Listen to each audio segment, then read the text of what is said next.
بلاستيك. قصيت الجوانب، ومن جوه برضو كان بيبقى فيه زي دواير كده، قصيتها برضو. وبعد كده قطعت كرتونة بمقاس القاعدة من جوه، وجبت الستيكر ده لشكل رخامي، كنت جايباه المتر ب5 جنيه. هبدأ ان انا الزق على قطعة الكرتون الستيكر ده، اغلفه بيه. طبعا بعد ما بنعملها من قدام وبنحاول ان احنا ما نسيبش اي فراغات ونلزقها كويس، بنيجي من الظهر نلم الزوايد دي ندخلها من جوه زي ما انا بعمل كده. دي كده خلاص خلصناها. هنجيب بقى السبت ونحط له القاعدة اللي احنا عملناها دي، وبعد كده بقى هقيس من كل جنب طول وعرض، واقطع على مقاس كل جنب قطع من الكرتون، وهجيب الشمع واحط شمع كده على الجزء اللي انا هلزقه، وبعد كده احط عليه الكرتونة، ادوس جامد كده عشان تتثبت معايا كويس. ولما تنشف، هي طبعا بتنشف بسرعة لان الشمع بينشف بسرعة، هنيجي للجنب التاني ونلزقه برضو بنفس الطريقة.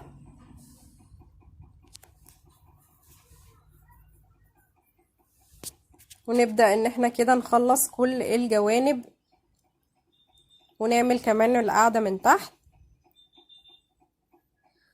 بعد كده بقى جبت عملت من جوه بقى كمان جوانب بالكرتون برضو من جوه، وغلفتها بنفس الاستيكر اللي عملت بيه القاعدة، وهلزقها من جوه بالشكل ده كده، بحيث ان انا بغطي شكل السبت بتاعي خالص، بخليه ما يبقاش باين ان هو سبت.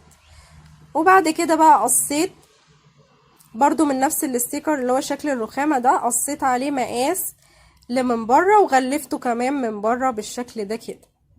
ده بقى خيط المكرمية لون ابيض. هبدأ ان انا الف الخيط ده على السبت بالشكل ده كده. عملت 3 لفات، وبعد كده بقى هاجي من جوه اجيب جبير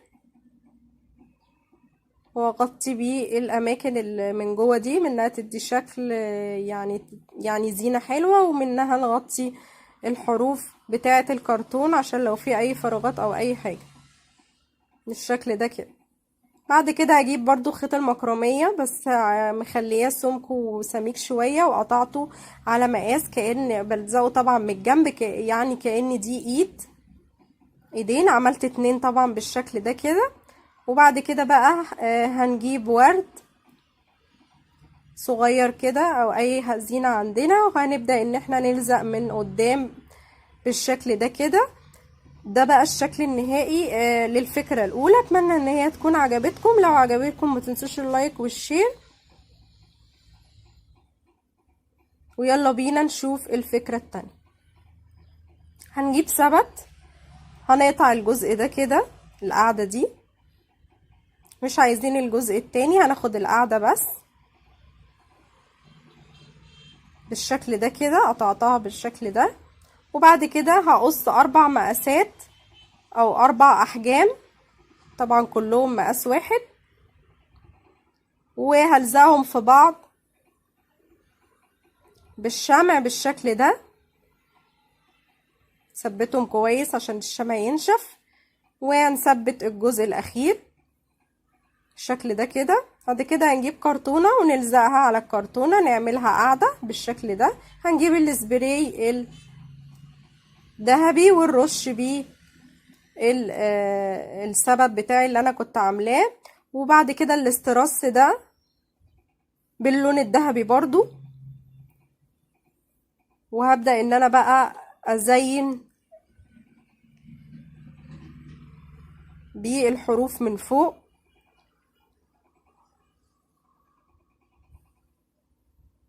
بحيث ان انا مكان القطع لو في اي حاجة يعني علامة او حاجة، حتى ما بنرشها بالسبراي بيبقى فيه برضو زي تعريجات او حاجات، فاحنا بقى ايه نغطي كل ده بالاستراس بتاعنا علشان ما يبقاش باين اي حاجة. بحيث ان اللي يشوفها ما يفكرش ان ده كان سبب. بعد كده هنجيب برضو نفس الاسترس ده وهنيجي بقى على الزوايا دي كده، وابدأ ان انا ازين بقى الزوايا دي كلها بالاسترس. لو في بقى حد اول مرة يشوفني يا ريت بقى تشتركوا في قناة عن اعادة التدوير وعمل الهاند ميد، ويا ريت لو عجبكم الفيديو ما تنسوش اللايك والشير. وطبعا انا كنت لسه عامله معاكم من اسبوع برضو اعاده تدوير لسبت الفاكهه، كنت عامله معاكم اللي هو سبت الغسيل الخوص، فاتمنى ان انتوا برضو تتفرجوا عليه، هتلاقوه في اخر الفيديو حطاه، فاتمنى اللي ما شافوش يشوفوا، ان شاء الله يعجبه ويستفيد منه. وبرضو عملت افكار كتير برضو من سبت الفاكهة وصناديق الفاكهة الخشب، عملت جزامة وبانكت وباسكت للألعاب وتربو للمطبخ. هنا طبعا انا كده عملتها من كل الجوانب زي ما قلت لكم، زينتها كلها. فهاجي عند الجزء بقى ده كده الحروف طبعا احنا زيناها من فوق خالص، فهاجي بقى عند الحروف دي عشان لو في اي فراغ او اي حاجة شكلها مش لطيف نغطيها بالشكل ده كده. موضوع سهل وغير مكلف، واتمنى ان الفكرة يعني اللي انا بعملها تعجبكم. والفيديوهات اللي انا قلت لكم عليها اللي هي بتاعت اعادة تدوير سبتة الفاكهة اللي هي الجزامة والتربو والحاجات دي كلها هتلاقوها في اخر الفيديو خالص. اما بيخلص هتلاقوا الفيديوهات قدامكم يعني بعد ما الفيديو يخلص، اتمنى ان انتوا برضو تتفرجوا عليهم وان شاء الله تستفيدوا منهم. هنيجي بقى من تحت برضو في علامة الكرتون بيبقى فيه مكان القص بيبقى فيه زي فراغات كده، فانا كمان حطيت الاسترس ده من تحت. وهنا بقى ده الشكل النهائي للفكرة التانية، اتمنى ان هي تكون عجبتكم. طبعا انا عملت منها حجمين، عملت الحجم ده بحيث ان هو يبقى زي بقى اباجورة، منه اباجورة او فازة تدي شكل وزينة. وهنا برضو انا عملته بقى يعني اصغر للفرش. يلا اشوفكم في فيديوهات تانية جديدة. ازيكم؟ النهارده هنعمل مع بعض فكرة من الاطباق البلاستيك وخيط المكرمية. اول حاجة انا جايبة طبقين قدام عندي ما كانش ليهم استخدام، هما ليهم حرف زي ما انتوا شايفين كده، وانا قطعت الحروف بتاعتهم بالشكل ده بحيث ان انا احطهم فوق بعض زي كده. وبعد كده طبعا انا شلت هنا الحرف بالسكينة، سخنت السكينة كده على النار وشلت الحروف. وبعد كده عملت علامة كده على واحد منهم من فوق، وبعد كده برضو بسكينة كده سخنة وبحذر وشلت من واحدة منهم الجزء اللي هي القاعدة دي بالشكل ده كده بحيث ان هي تبقى مفتوحة بالشكل ده. هناخد معانا اول واحدة منهم وهجيب خيط المكرمية اي لون احنا عايزينه، انا استخدمت اللون الابيض. وهبدأ ان انا هي طبعا فيها فراغات زي ما انتوا شايفين كده، فانا هدخل بالفراغات دي واحدة وافوت واحدة بالشكل ده بحيث ان انا بدخل خيط المكرمية في واحدة وارجع الفها من الناحية التانية وادخلها وهكذا بالشكل ده كده. بفضل الفها لحد ما اخلص طبعا اللفة كلها. بعد ما بخلص اول لفة برجع اخد العكس بحيث ان انا يعني اغطي الجزء اللي هو اللي الناحية التانية بالشكل ده كده. انا باخد مش نفس اللي انا مشيت عنده تحت، لا انا باخد العكس. ونفضل بقى شغالين بالشكل ده كده صفة صفة عكس بعض بالشكل ده كده. وبعد كده هاجي بقى من جوه واجيب برضو خيط المكرمية ده والزق كده بالشمع من جوه عليها، اغلفها كلها بخيط المكرمية.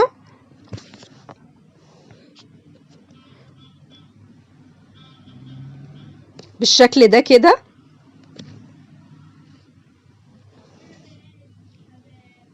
لحد ما بنخلص القاعدة كلها.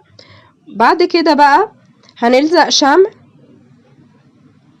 على الحروف، وبعد كده هجيب الجزء التاني اللي انا مفرغاه من القاعدة بتاعته والزقه عليه.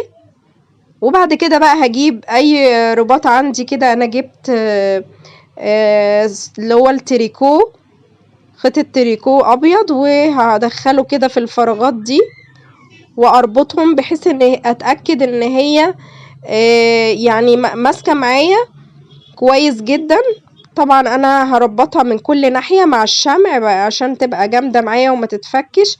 وبعد كده هعمل زي ما عملت تحت عملت فوق بخيط المكرميه. وبعد كده هغلف بقى الجزء اللي تحت ده، اغطيه بخيط المكرميه.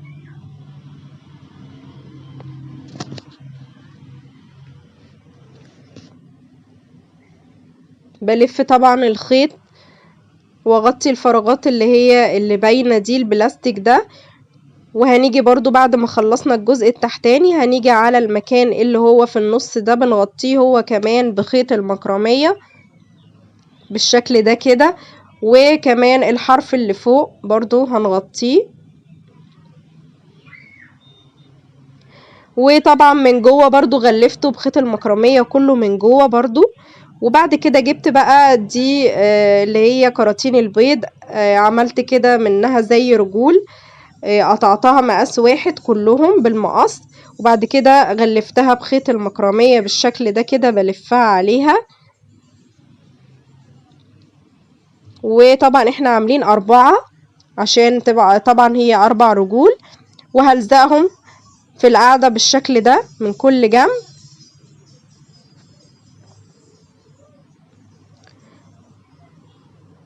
بعد ما لزقت ال4 رجول هاخد الجزء اللي انا كنت مفرغاه ده اللي هو القاعدة ده، وهغلفه هو كمان بخيط المكرمية. بلف عليه كده بالشكل ده الخيط بشكل متساوي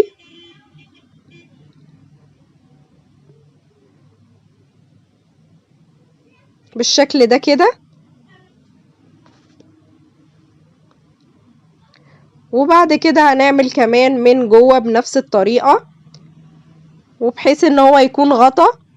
بعد كده هجيب ورقة واعملها بالشكل ده كده، واعمل منها 15 واحدة من قماش الجوخ ده. قماش جوخ انا عاملة زي دي وردات، عملت 15 واحدة وبنسرجهم بالإبرة والخيط سراجة عادية جدا. وبعد كده بقى بنلفها كده وبالشمع بنشد برضو بالخيط كده بحيث ان احنا نخليهم يبقوا فيهم كسرة. وبعد كده نلفهم على بعض ونلزقهم بالشمع بالشكل ده كده بحيث ان احنا نعمل شكل الوردة البلدي.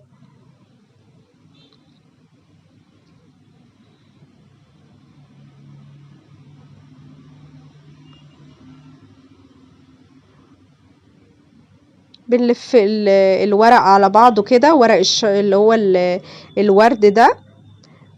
وبعد كده بنحط اي حاجة في النص كده عشان تدينا شكل الوردة. عملت 3 كبار مقاس واحد و2 صغيرين، وعملت برضو من قماش الجوخ الاخضر فروع الشجر ديت بالشكل ده كده. وبعد كده هجيب الشمع وابدأ ازين بقى بالورد اللي انا عاملاه ده.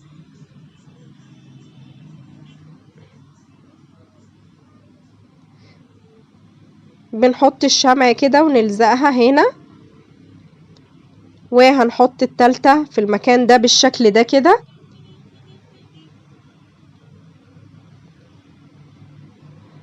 ونلزق كمان فروع الشجر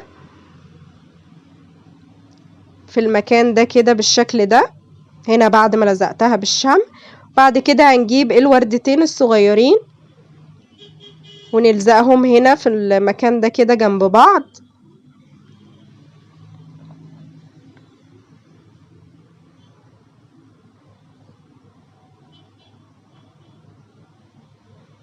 وهلزق هنا فرع شجر كده من الناحية دي. ومن الجنب التاني هنلزق برضو فرع الشجر التاني بالشكل ده كده. وده بقى شكلها النهائي للاطباق البلاستيك اللي عملتها بخيط المكرمية. طبعا احنا نقدر نستخدمها زي بونبونيرة او نحط فيها الاكسسوارات بتاعتنا او اي حاجة احنا عاوزينها. حبيت ان انا اعملها النهاردة يعني بالورد كده، طريقة مختلفة شوية عن اللي انا يعني بعملها. فاتمنى ان الفكرة تكون عجبتكم. لو عجبتكم ما تنسوش اللايك والشير، واللي لسه ما اشتركش في القناة يشترك ويفعل الجرس علشان يوصله كل جديد. واشوفكم في فيديوهات تانية جديدة ان شاء الله.